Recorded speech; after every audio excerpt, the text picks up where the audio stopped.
official podcast of JetNation.com, the largest independent fan site in the NFL. Be sure to check out our forums and talk all things Jets with thousands of other die-hard Jets fans. Now, to get you up to date on all the latest Jets news, notes, and quotes, here's your host, Glenn Naughton.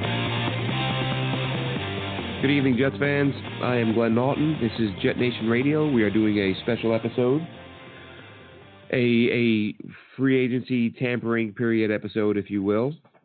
I was really under the expectation that this would be a much more upbeat show to do when I got up this morning, and I saw that the Jets had added C.J. Mosley, linebacker from Baltimore. I thought there was more good stuff to come, but as is often the case, things went downhill in a hurry in Jets land. So, as most of you know. Actually, right before we get started, we're going to thank our sponsor real quick. And I do apologize, a little bit under the weather at the moment. And if you hear any ruckus in the background, it's because we got a new dog, and this dog will not chill out. Don't get a sprocker. So this episode of Jet Nation Radio is sponsored by FanDuel Sportsbook. If you're in New Jersey, you can get a $500 risk-free bet when you sign up. This applies to all of their markets, whether you go for NBA, NHL, MLB, or anything else. FanDuel Sportsbook, check it out. So, getting right into it. It appears on the surface, from what's floating around on the Twitterverse, that Mike Maccagnan, New York Jets general manager, has made what I would consider, and for those of you who listen to the show, you know I've been pretty patient with Mike Maccagnan, but he has made what I would view to be his biggest screw-up since arriving in Florham Park. Some people would say Christian Hackenberg. I disagree. Second-round pick quarterback, most of them bomb anyway. But now we're talking about, and again, we're going to clarify here. The approach or my feelings toward this situation are kind of without knowing what the truth is. Because listen, we're not in those war rooms. We don't know what's really going on. But we've got two conflicting reports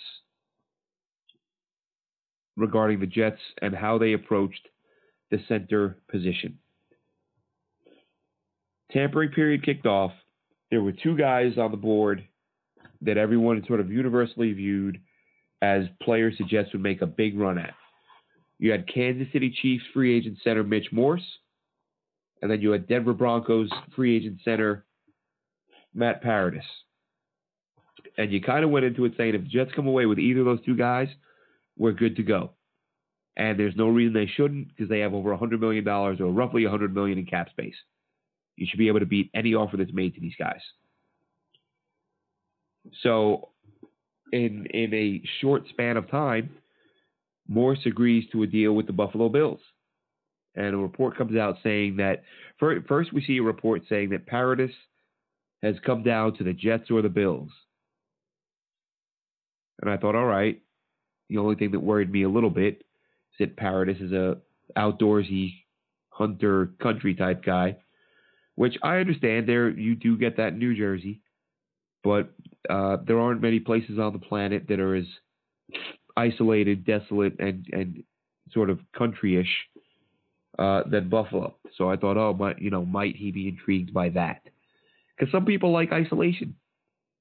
Some people like not being around people when they can avoid it. So I didn't know if that was kind of his mindset. But anyway, Buffalo signs Morse.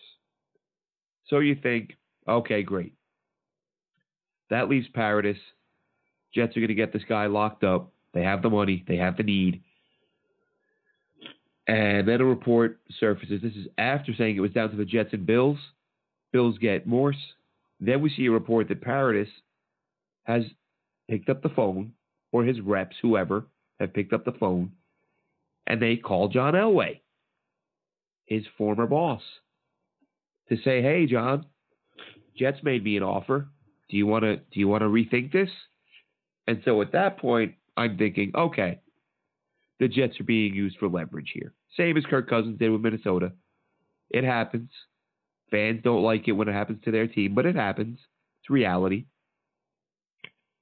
But at that point, I kind of give up hope of Paradis coming to the Jets. He flew to New York. He gets an offer from the Jets, and then he calls Denver to tell them what the number is that they have to beat. And then up until, 6, 7, 8 hours ago, Rich Cimini reports that the Jets are still in. That Paradis hasn't made a decision, and the Jets are still, they still have a realistic shot. So optimism renewed. Starts to feel like, all right, this thing is going to happen. Because I think it was Benjamin Albright. Somebody tweeted out that, even if Paradis wanted to go back to Denver, they don't have the cap space. I don't know if that's accurate. Didn't go look it up. That's what was being reported. Again, I apologize for this cold. Just came on the last couple hours. So, while we sit and wait on Paradis, all of a sudden, news breaks that he signed with the Panthers. 3 years, $27 million.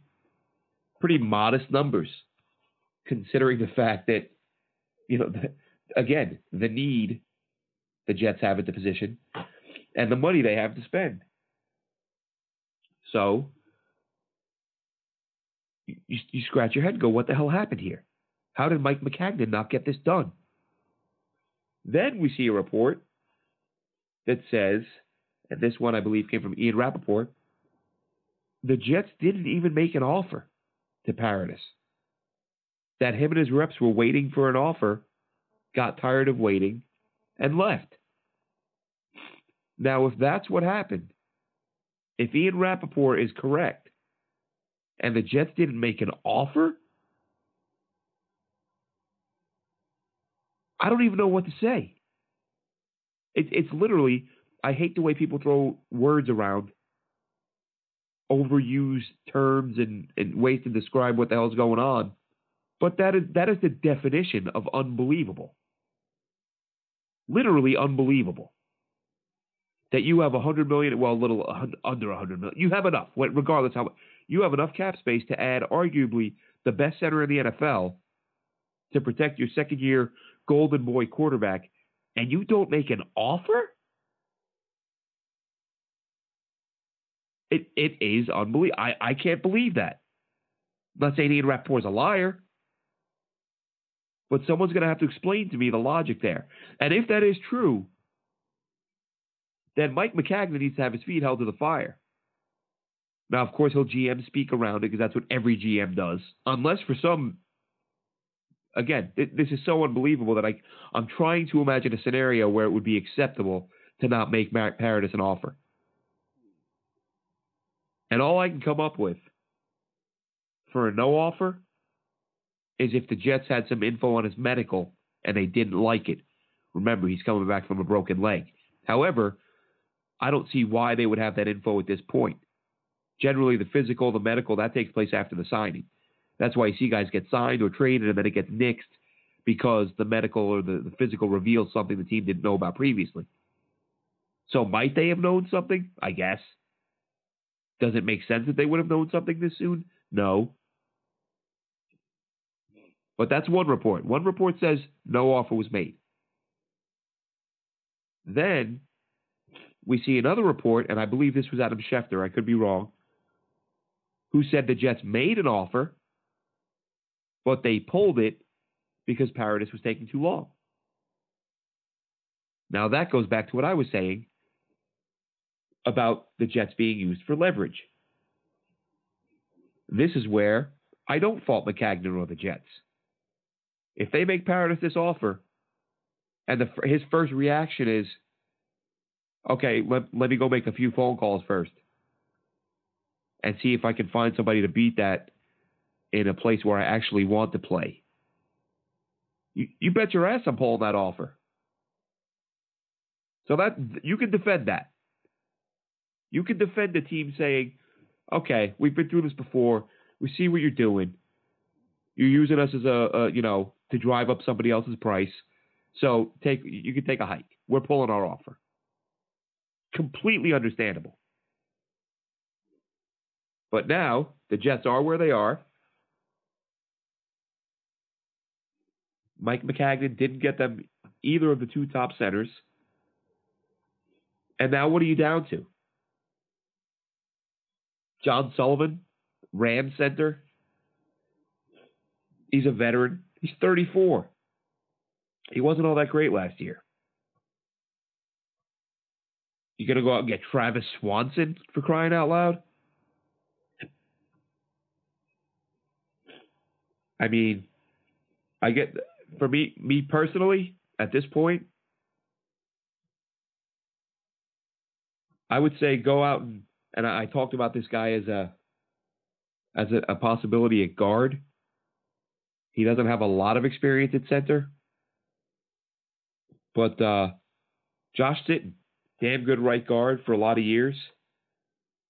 Again, a little bit older. Spent some time in Green Bay. Signed with the Dolphins last year. Didn't play because he got hurt. Limited experience, but we're talking about a veteran player who has performed at a very high level as a guard, who has played a little bit of center. Because I'll tell you what, I don't want Sam Darnold lining up behind a rookie center, even if you're a highly touted rookie center. I would much rather avoid that.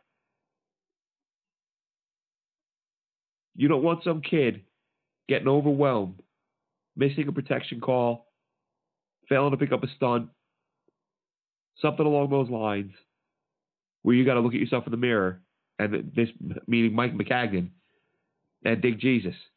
The single biggest reason I have a job right now is because of Sam Darnold, and I just got him killed with a 4th round center because I didn't pony up for Matt Paradis or for Morse.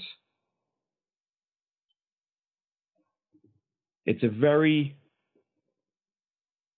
it's an unexplainable situation, what's just happened. Again, without the facts.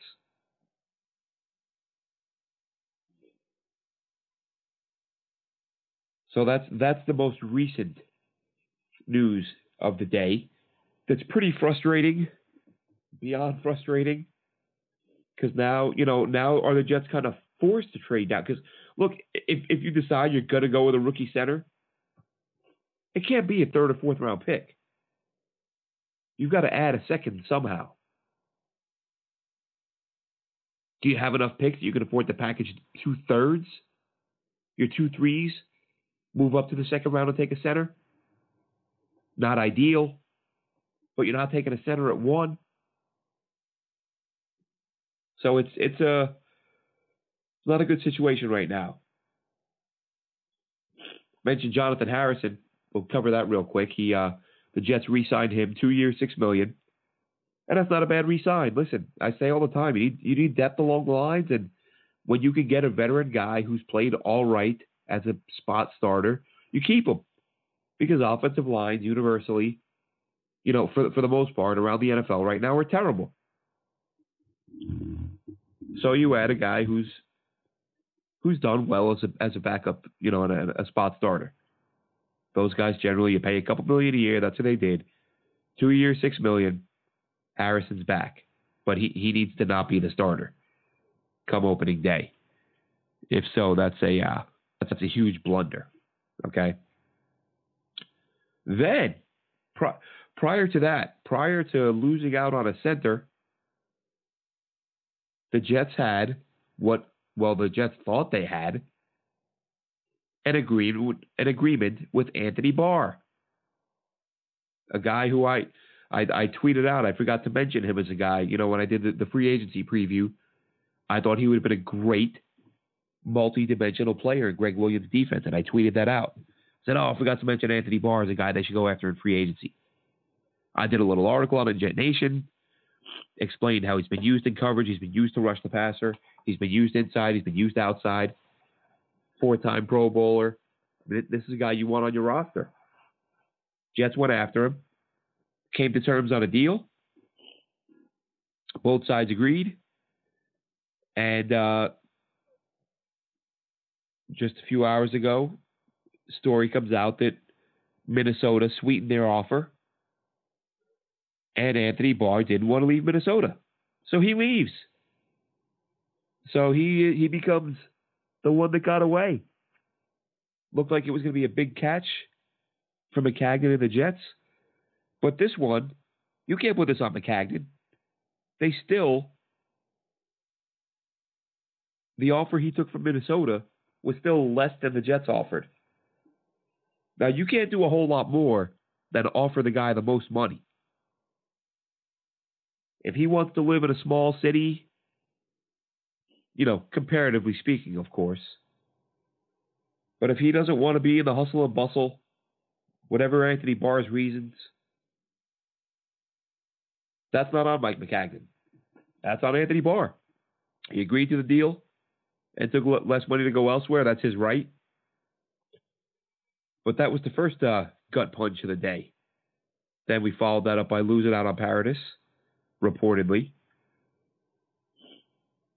And now there's a hole there. Now, do you go out? For my money, I say go get Justin Houston. Make him an offer. Do the Jets have interest there? Because there is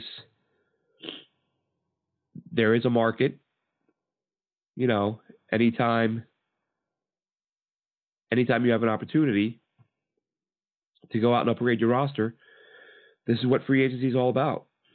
Justin Houston does that for the Jets if they go out and get him. Shane Ray, when you're talking free agent pass rushers, there's not a lot there. Shane Ray is not a guy, for me personally, that I would want to see them go out and get.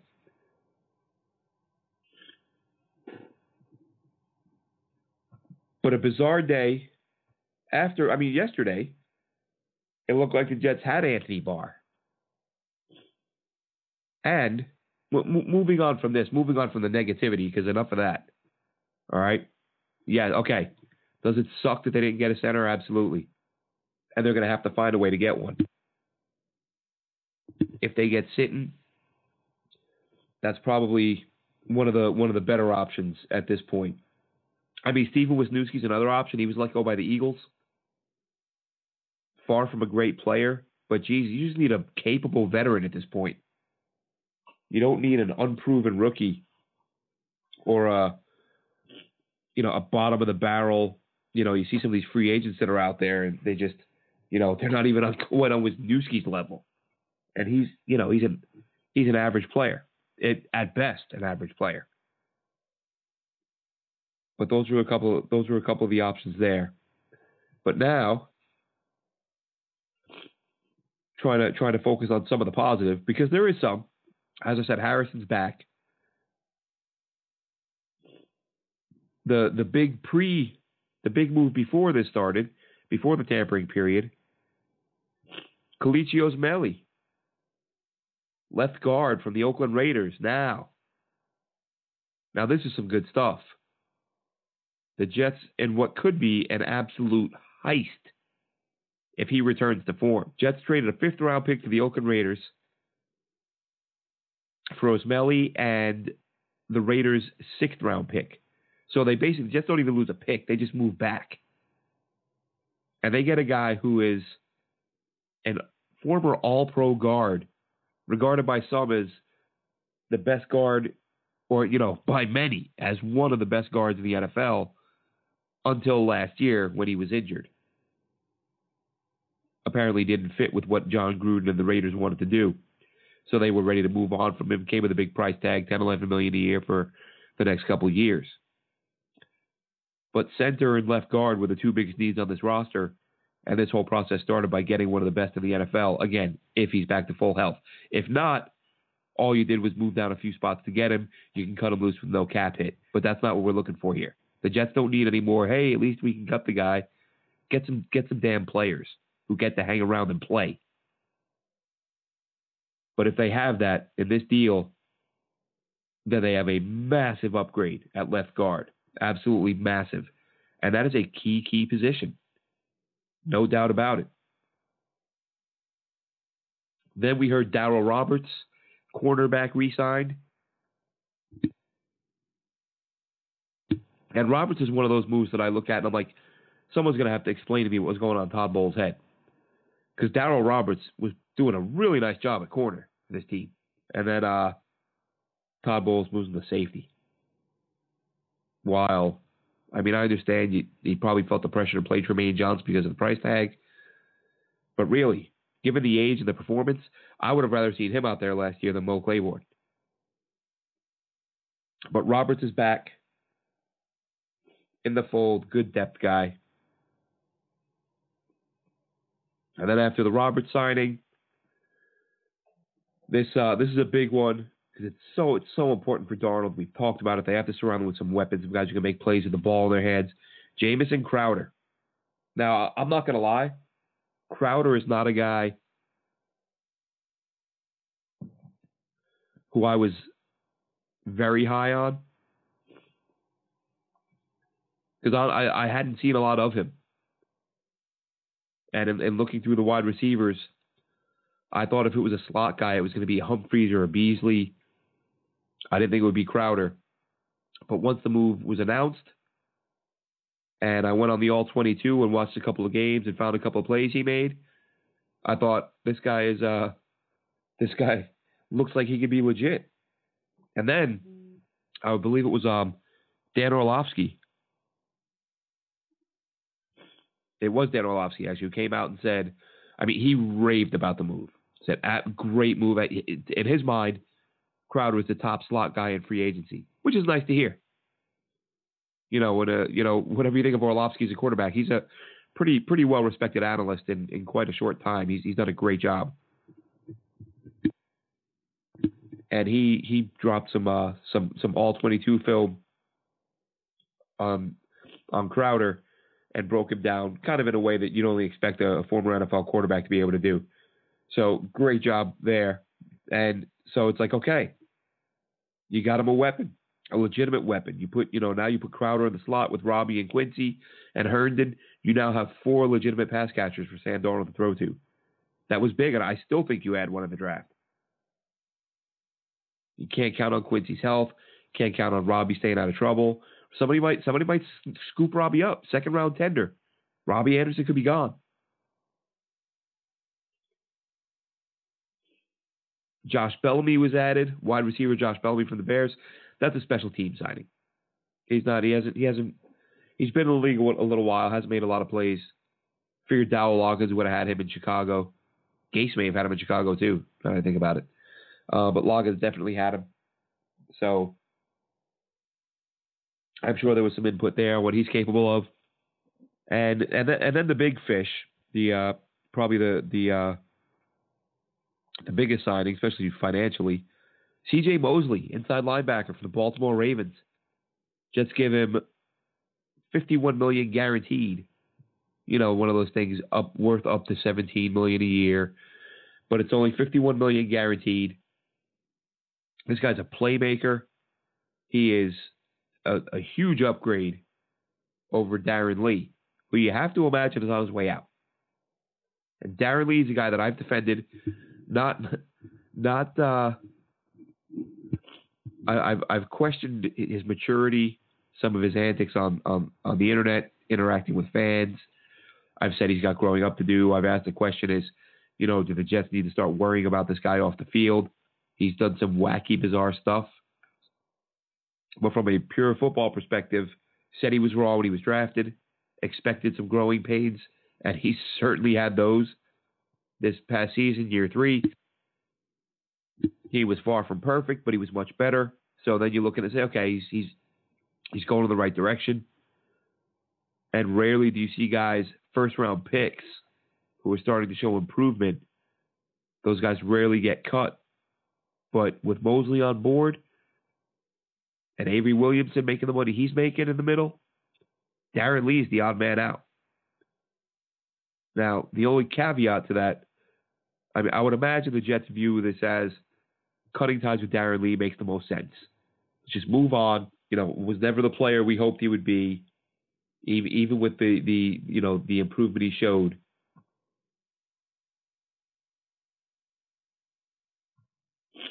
So, sorry, I was just checking there.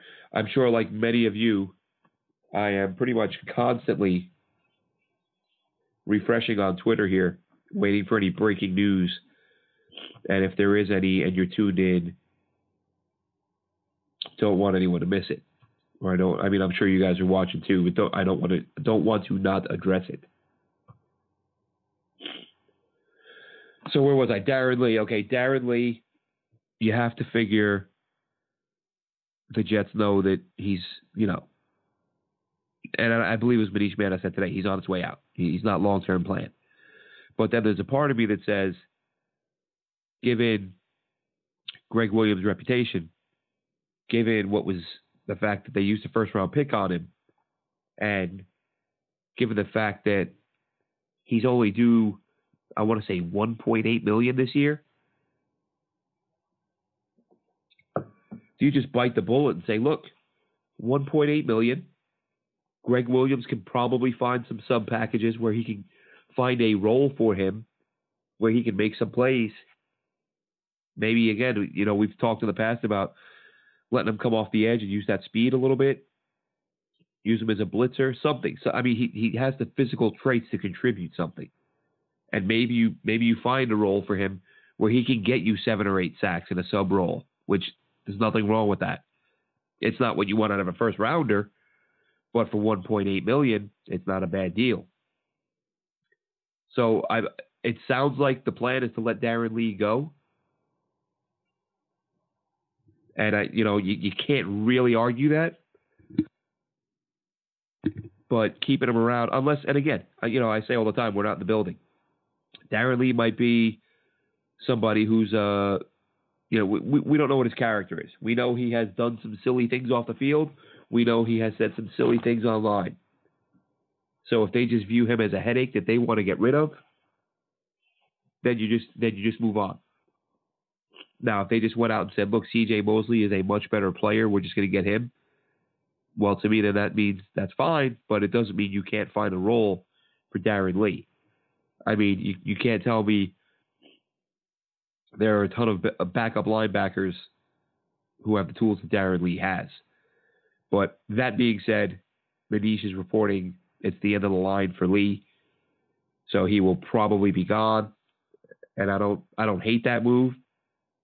Just because it would have been nice to see him grow up, conduct himself a little better, and play better football as a Jet. But it seems that is not in the cards. So to recap, and Le'Veon Bell at this point, folks, no news on that. I think at this point it's one of two things.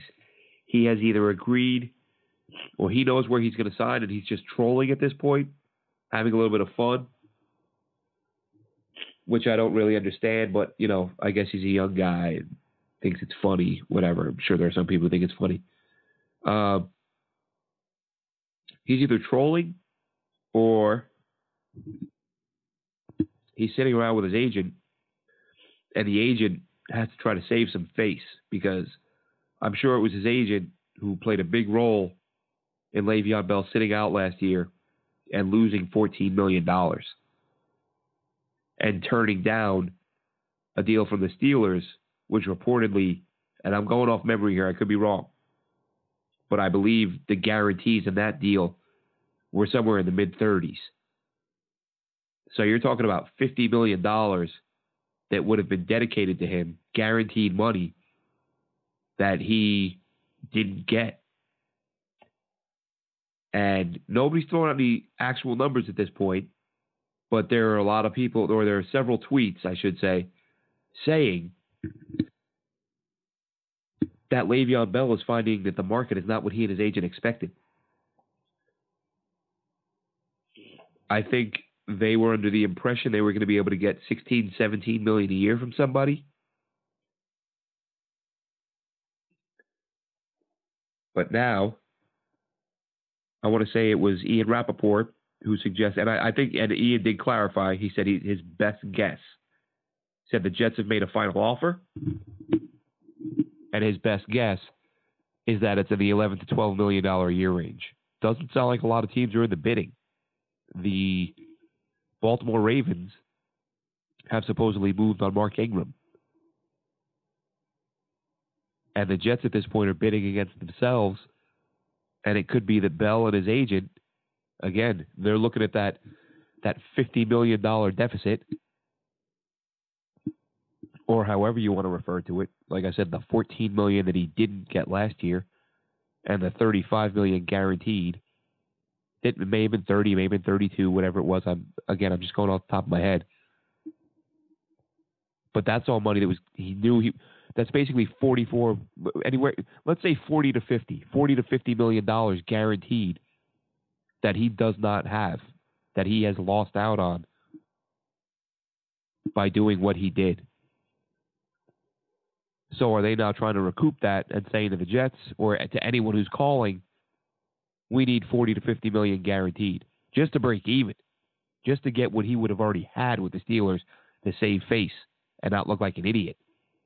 Because if he comes out of this with 30 million guaranteed publicly, that's a win for the Steelers. They get to look at him and go, hey man, you cost yourself $15 million. And that, $1 or $2 million you might be able to live with. You could say, it's a couple million, but I'm happier where I am and I'm where I want to be, blah blah blah blah. But to keep a straight face and say, yeah, I'm super thrilled that I'm now getting $10 or $15 million less than I would have when I just sat out a year because my top priority is money. I'm now going to pretend that I don't mind that I lost the amount of money I lost. So I would certainly believe that's, if it's not a factor now, it was at some point when him and his agent talked about what they were going to have to get on the open market in order to make Le'Veon Bell happy. So as it stands now, no news on Bell, other than he's dropping an album apparently, which is awesome because when athletes do musical projects, those are always the best albums. My entire collection, my entire iTunes library is pro athletes and the music they've done. Shaq's album, Macho Man Randy Savage, fantastic stuff that never goes wrong ever. So be sure to pick that up at iTunes. Get it on iTunes. Anyway, all joking aside, tampering period, day 2, comes to an end. Well, comes to an end here technically, 11 p.m. But like an idiot, I'll probably do what I did last night, stay up till 4 or 5 in the morning, waiting for someone to sign a deal, because I'm an idiot. But that's the way it goes. So they lose out on a center.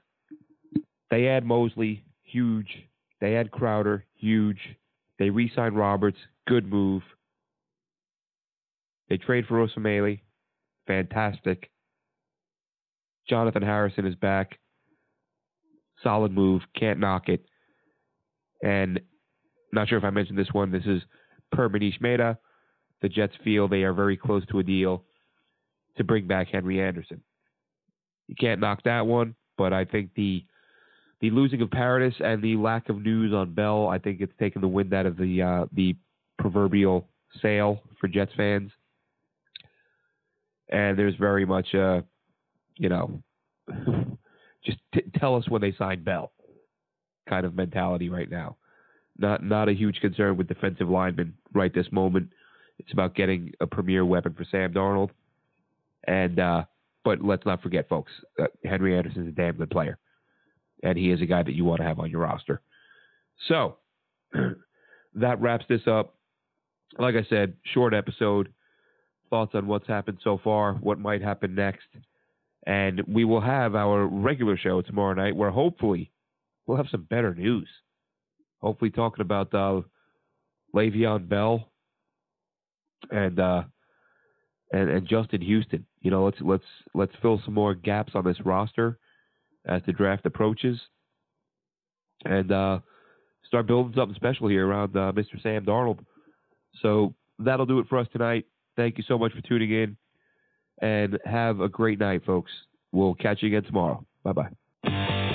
Thanks for listening. Be sure to follow Glenn on Twitter at AceFan23, and the show can be found at Jet Nation Radio. Until next time, go Jets!